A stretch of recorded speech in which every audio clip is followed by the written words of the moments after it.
Hey guys, welcome back to my channel. My name is Jessica, and today we're going to be doing a 90-day recap on 90 Day Fiance the other way. No, before the 90 days. And this one is called The Never Ending Story. Also, the reason that this isn't already up is because I'm actually back at work. I'm sorry, I'm not wearing makeup, so if I look a little crazy, I am an RN and I have been working with an N95 mask. And basically I'm not wearing makeup and I have marks on my face.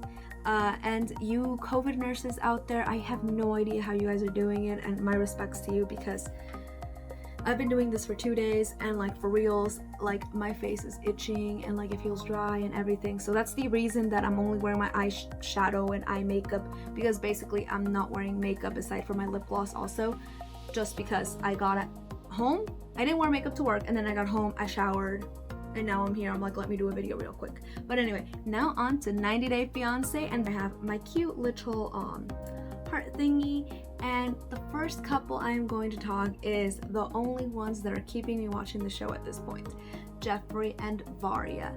Geoffrey basically says that he still wants to be friends with Mary, even after he makes his choices, and Varya's ain't here for it. She ain't here for it. She's like, no sir, no ma'am, no, we ain't gonna be friends with a pretty girl. No. Varya, basically in that couples thing, you know how like Mary showed up? So Varya's like, hey Mary, can we go talk? And basically Varya starts it out as like, I know this is kind of like confusing for us, and then Mary just kind of starts talking some ish, and then Varya's like, I'm leaving, I'm just not gonna deal with this. And I'm like, well, at least one of them has dignity. But I think Geoffrey chases her. They didn't show that, but Geoffrey's like very concerned about it. And then they wake up next to each other the next day, and you know, so we kind of know what happened or what might have happened. Geoffrey has like a huge smile on his face, even though Mary's like, I don't want you being friends with other pretty women.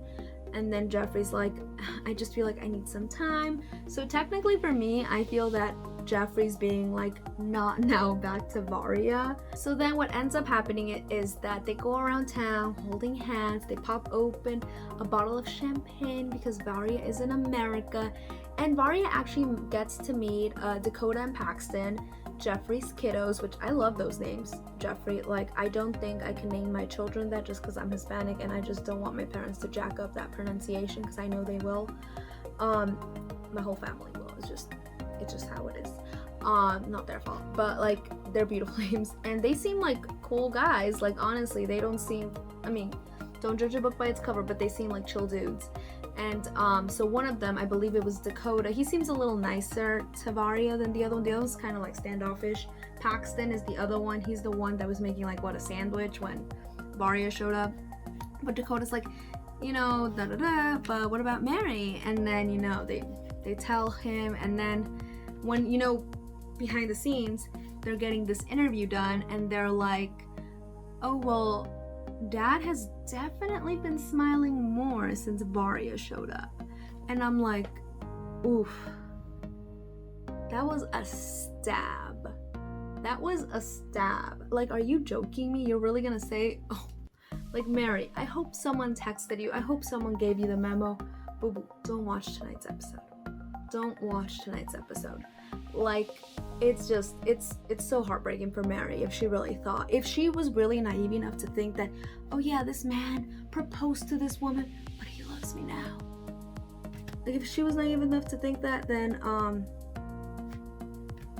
don't watch this episode, sweetheart. Like, it's honestly too heartbreaking. I feel bad for you. So, and then Varya, after they meet the kiddos, well, the men, because they're grown men now, Varya is like, they seem like amazing children. And honestly, I saw Geoffrey's face just light up. He's like, yeah, you know, they're my kids, this and that, you know, like, he just seemed happy and proud, a proud daddy. And basically he's like, I just hope that they don't make the same mistakes as I did in relationship to going to jail. So I hope they don't have that relationship. I hope the dad's done enough bad for them to have learned. Oh, and get this, guys, get this. So they end up going not to a cruise, but like to a dinner boat date, something like that. And Geoffrey tells Varya that he loves her, and that he was covering it up with another woman. I was like, oof, Step numero dos. Like, are you joking me? Oh my god. Anyway, so I mean, that's literally what I've been saying for these last 3 recap videos. I'm like, you know, Geoffrey's, you know, rebound, this and that, blah blah blah, and I was right. So it always feels good to be right. So finally, their clip ends that Geoffrey takes Varya to like this wishing well, which was so beautiful, guys. Oh my god, I need to go to Tennessee. That's the land of Dolly Parton, and they got a beautiful, beautiful wishing well. So it takes her to this wishing well, which is beautiful, like I said.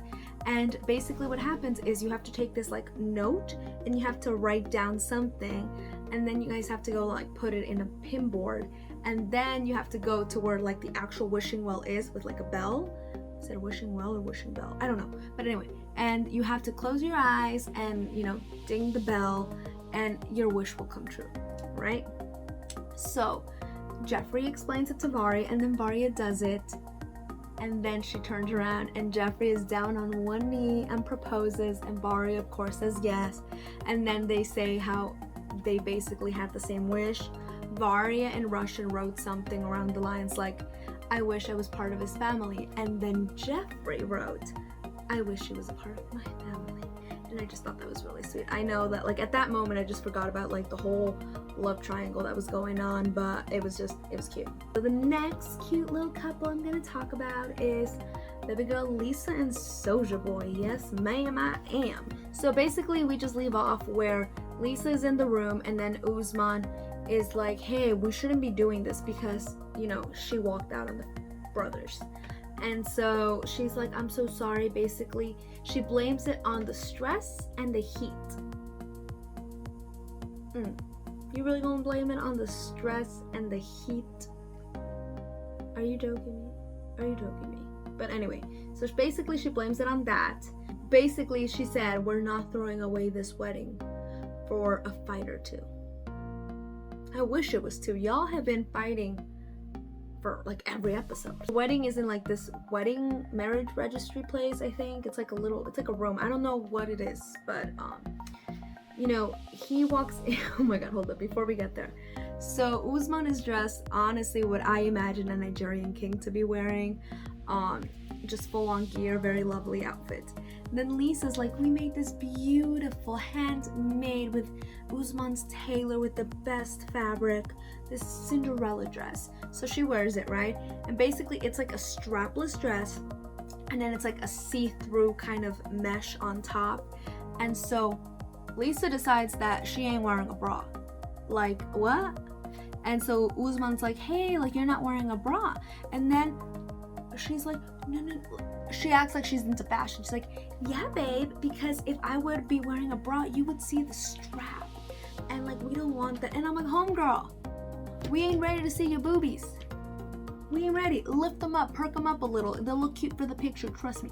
Like, I just can't believe it. I can't believe she's doing this in Nigeria. I can't believe she's doing this to America. I really can't. I'm sorry. Let me come down.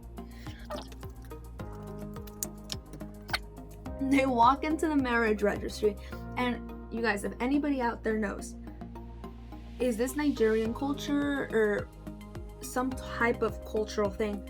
No one claps, no one woos. They enter together, which, okay, I can see that being like a cultural thing, but, or like seeing, I know like in Korea, I think you could see the bride with her dress on before the wedding. It's not like a big deal, but basically what happens is that no one claps, no one woos, and like Usman's mom is over it. She's just there like, and you know, they marry, get it over with. Mommy and Muhammad, I believe, the older brother, don't make it to the reception because mommy was feeling sick. Yeah, she's probably feeling sick about the whole damn event, like her. But then then the mom is like, in our culture, the woman is supposed to bear, I hope I'm using the correct word, but birth 2 children in 3 years. We really think baby girl Lisa gonna do that? We really think baby girl Lisa gonna pull out 2 children? Let me go ask Angela how that's going for her. Just kidding, I wouldn't ask her because I know she wants it. But you know, like, honestly, I don't think, like, Lisa, I don't know. Honestly, Lisa is the reason that I do not want to touch a pack of cigarettes. And like, I just don't think she can be procreating right now, but I don't know. Maybe she's healthier than us. And basically what happens in like the reception is that only the men can dance. Yet again, I don't know if this is like in Nigeria or if this is that they can't dance in like formal events, because I remember in the beginning of the season some girls were twerking when, you know, Soulja Boy was like in the club. They were like, but you know, I don't know. And then basically Usman sings to baby girl Lisa, and Lisa is like, oh yes, like you could see her face being so happy, like, yes, that's my man, that's my husband, he's singing to me because I'm his wife, I'm his number one. What happens at the end is that Lisa is coming back to America and she is genuinely crying, and I can totally understand Lisa for this because I know that Lisa loves Usman. As crazy as she is, I know Lisa loves Usman. And I remember my boyfriend once left to Montana, and y'all, I was bawling it. I was sobbing. I was ugly crying. Like, it was just so bad. He left for like a month. I can't even imagine, you know, him having to leave. I mean, I didn't know he was leaving for a month at the time, but anyway, I can't imagine having to be so far away, you know, for such a long time. So feel her. But then Usman is literally at the airport like, bye baby, bye baby. Like I mean, I'm exaggerating, but he is the happiest I've seen that man since I've met that man. Next dude I'm gonna talk about, David. And I said, dude, I'm sorry, I still can't believe Lana's a freaking real thing. Lana is not comfortable with David still. And basically what happens is that David wants to get Lana off the site. And so he goes, you know, they meet up and he's like, hey Lana, I really want to get you off that chat room, you know, so that we can talk and this and that. And Lana's like, yeah, you know, we can do that. And so I don't think Lana was thinking that he was gonna pull this, but he literally pulls out an iPhone, a brand new iPhone, inbox and everything, and he's like, this is your new phone, it's going to translate for us, it's going to blah blah blah for us, it's doing this, it's doing that. Lana acted like it was a job to take that iPhone from him. I swear to God, her face was just like, I guess I can get that iPhone. It was just crazy. But I will say, so Lana's basically busy because she's babysitting, and I will say that I felt for David. And I mean, I know like it's just a weird thing because I'm like, David, you shouldn't be doing this and that, you know, blah blah blah, you're whatever. But I felt bad for David because basically saying that he feels sad that, you know, Lana's being a little cold, and then, you know, that he's just, you know, he'd like to be engaged by the end of this trip.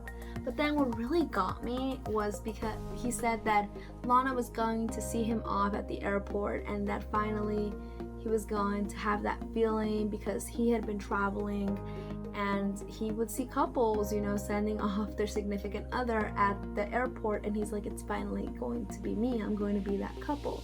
And I was like, oof, don't do me like that. Why are you doing me like that?